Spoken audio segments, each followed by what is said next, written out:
Hey guys, so we're gonna double up today. We're gonna go through the next book of the Bible, the book of Ruth.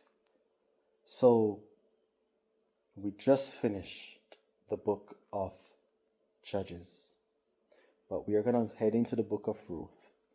So the book of Ruth is a short book in the Bible. It's quite short. And oftentimes the book of Ruth is looked at as just a love story. But the book of Ruth is far more than a love story. It is the literal lineage of the Messiah, Jesus Christ. And so, Ruth, coming from Judges, is a refreshing book following Judges. For in Judges, we see chaos, but Ruth shows covenant faithfulness, quiet providence, and as I said, is the preview of the Messiah's lineage. So the book of Ruth unfolds as this: in the days when the judges ruled. Ruth 1:1, referring to where we're coming from the days of judges. That period was characterized by spiritual decline and violence and everyone doing what was right in their own eyes, as we ended.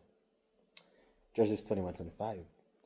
But against that dark dropback, Ruth shines like a jewel, showing God's providence, loyal love, and faithfulness in small and everyday lives. So while Judges tells the story of a national failure, Ruth tells the story of a personal faithfulness. The book of Judges, or the book, brings chaotic era of the judges with the rise of King David. More than a love story, it's a redemption story pointing directly to Christ, the true Redeemer. So the characters here, these are the main characters of the book of Ruth. Well, Ruth, which is a Moabite woman.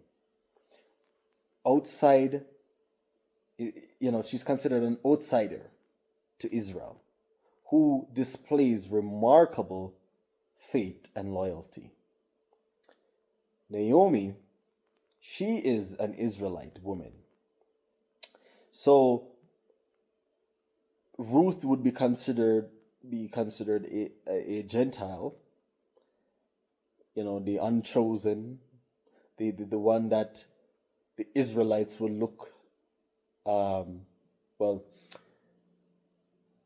Israelites would consider not the chosen people, but also we see the Pharisees and the scribes who also, in the time of Jesus, they also looked down very strongly on people that were not, they see them as just sinful people, the Gentiles. So Naomi is an Israelite woman. Ruth is a Moabite woman. Naomi becomes bitter because she has lost her husband and her sons. She's a widow, yet restored through God's providence. Boaz is the other main character. He was a wealthy and godly man who becomes Ruth's kinsman redeemer. So God's providence is suffering. This is the themes within Ruth, is that God's providence is in suffering. Redemption comes through willing redeemer. Love is loyalty. Loyal love expressed between people ultimately is from God. Inclusion of Gentiles in God's covenant plan. The royal lineage then leads to David, which leads to Jesus Christ. So chapter 1 in Ruth, we see a tragedy, we see a loyalty, we see a return. receive redemption. The story begins with a famine in Bethlehem, which ironically is the house of bread, forcing Naomi's family, to migrate to Moab, which is a nation often hostile to Israel. Tragedy strikes, and Naomi's husband dies, and then both of her sons married Moabite women, Ruth and Orpah. In the grief of Naomi, losing, being a widow, she lost her husband and her children. She decides to return home. And both Ruth and Orpah was the only thing remaining with her, the wives of her sons that passed. And both of them wanted to go with her and be with her, but she said no.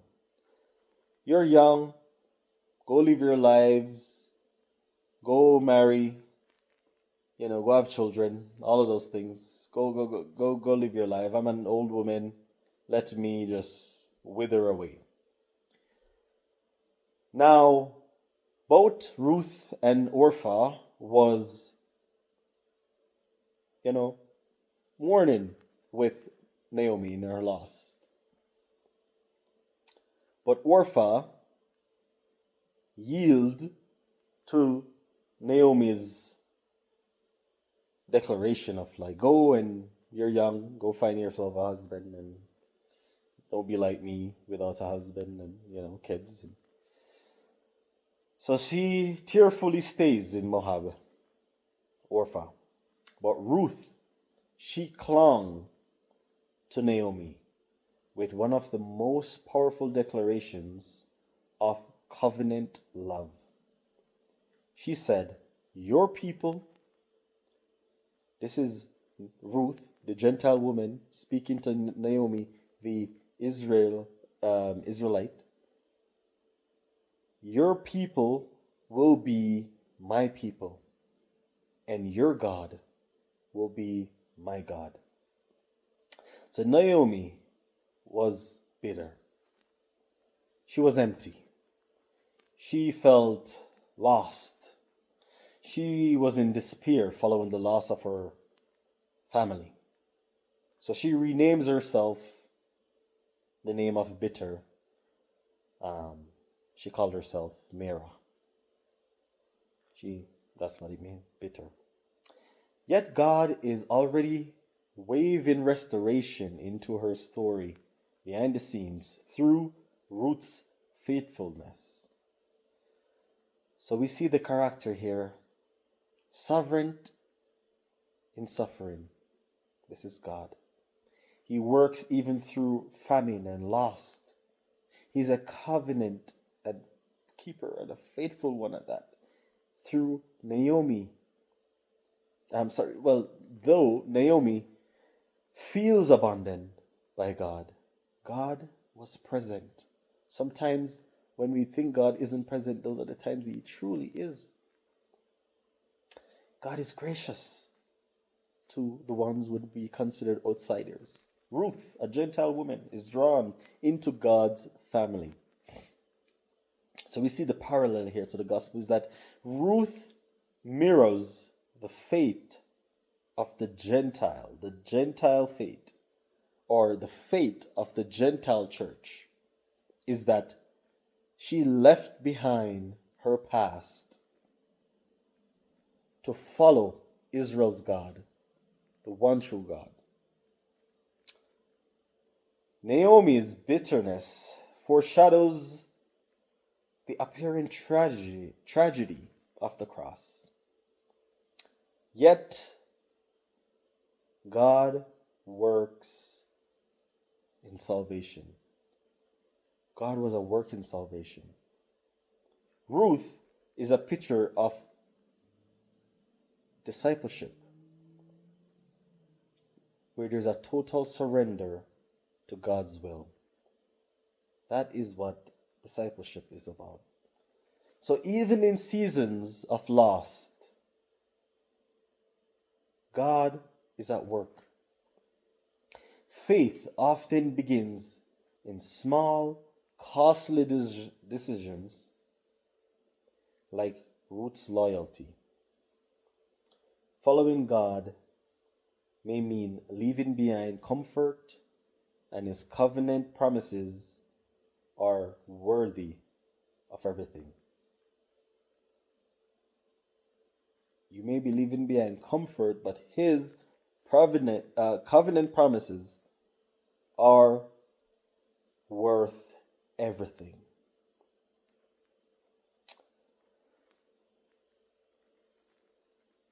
So,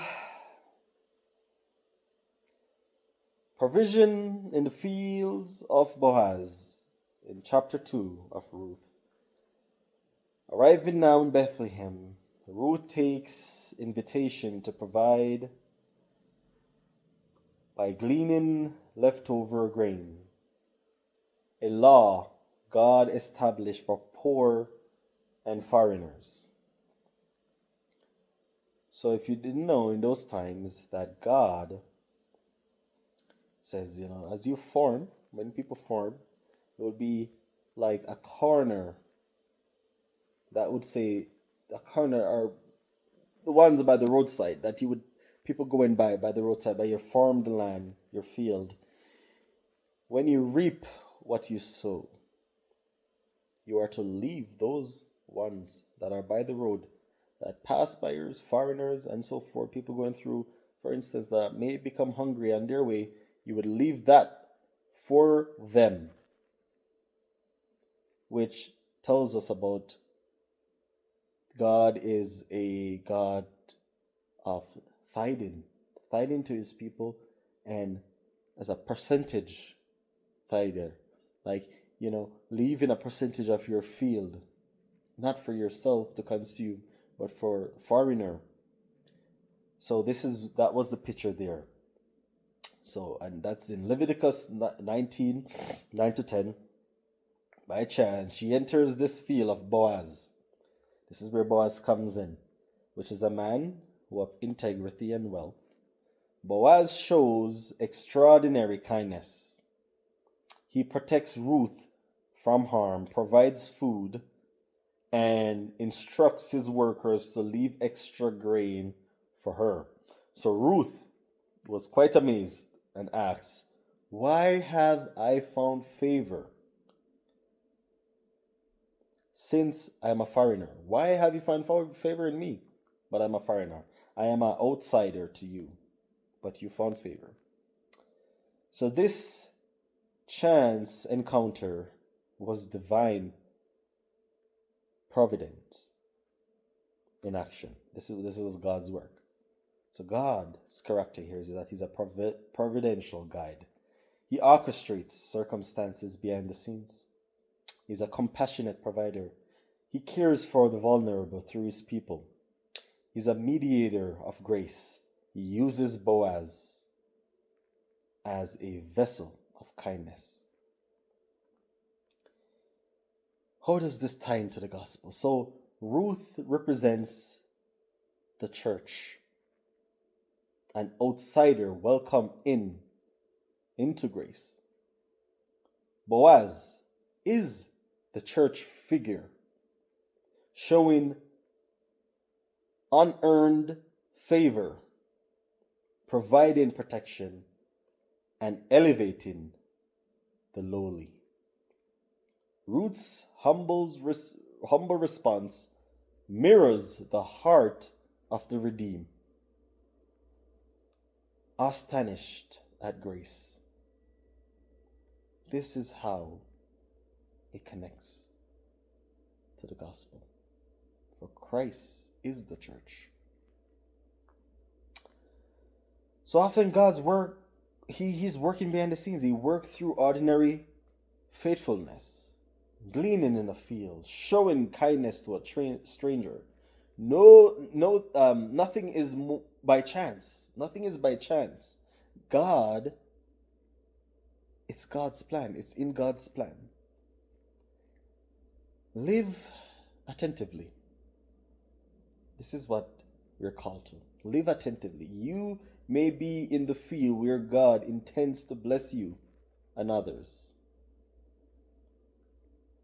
And as I say this stuff, I have to be reflective on my own past and see where God's hand was working in favor. But we don't dwell in the past. We must live in the present and to the future call. Learn from our past. Get the redemption from it. So chapter 3 is a bold proposal for redemption. Naomi recognizes God's providence and devises a plan. So Ruth should ask Boaz to act as a kinsman redeemer, a relative who redeems family property and continues the family line.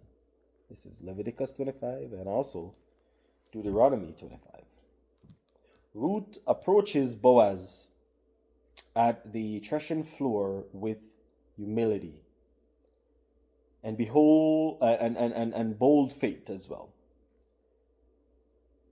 She said, "Spread your wings over your servant, for you are a redeemer." This is both a marriage proposal and a plea for protection under covenant law. So Boaz is deeply moved, calling Ruth a woman of noble character. He agrees to redeem her, but first must honor the law by consulting a nearer relative.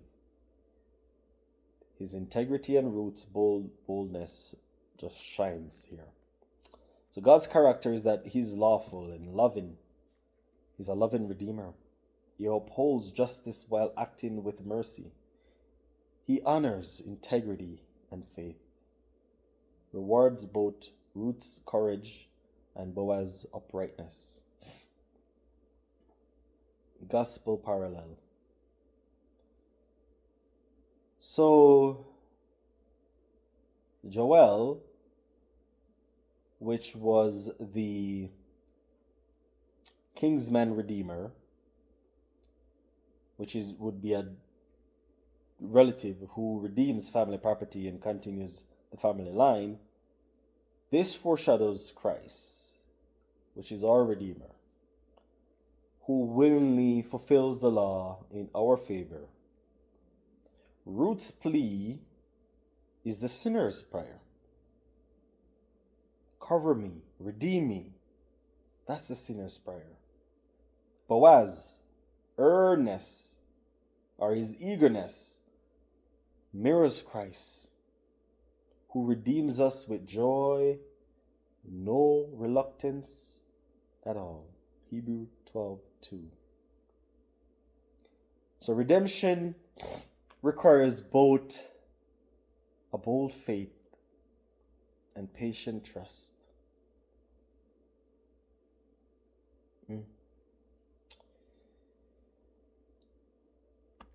We, like Ruth, must humble place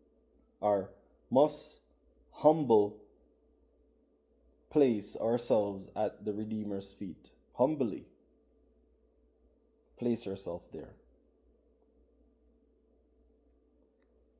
And like Boaz, integrity means doing what is right, even when inconvenient.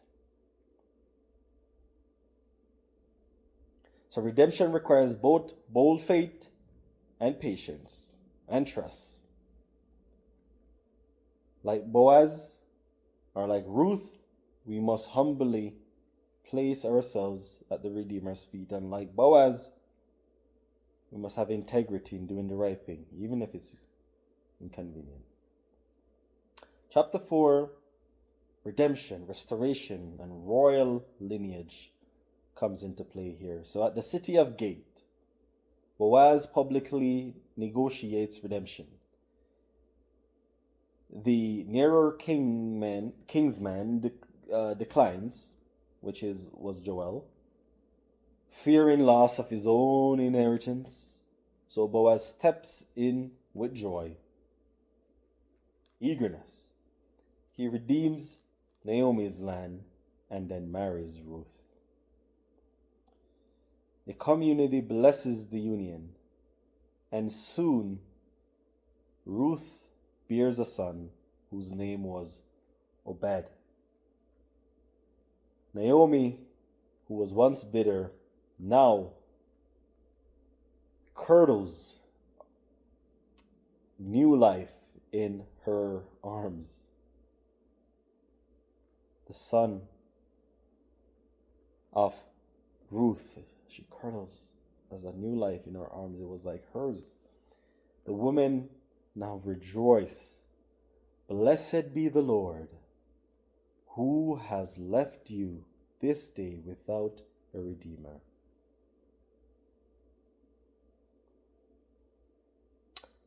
We shall say that again. Blessed be the Lord, who has not left you this day without a redeemer. Blessed be the Lord, who has not left you this day without a redeemer. So the genealogy closes with a stunning revelation. Obed is now the grandfather of David, Israel's greatest king, and ancestor to Christ Jesus. So God's character is that he's a restorer of the broken. He transformed Naomi's emptiness into fullness. He's a redeemer through lineage. From tragedy comes royal destiny. He is faithful to his plans. He orchestrates history towards the coming of our beloved Christ. And parallel to the gospel is that Boaz redeems both the land and the bride. And Christ redeems creation and his church, often also referred as the bride. Obed points to Jesus. He was born in humility, yet destined to be king. Ruth, the Moabite, becomes part of Christ's genealogy, foreshadowing the inclusion of all nations, Israelites, Gentiles, and about. So God writes redemption stories that outlast us. Your faithfulness today may impact generations you'll never see. Like Ruth, trust God's unseen hand. Like Boaz, reflect his redeeming love. This story makes me want to cry. For this was supposed to be my story. This was supposed to be my story. And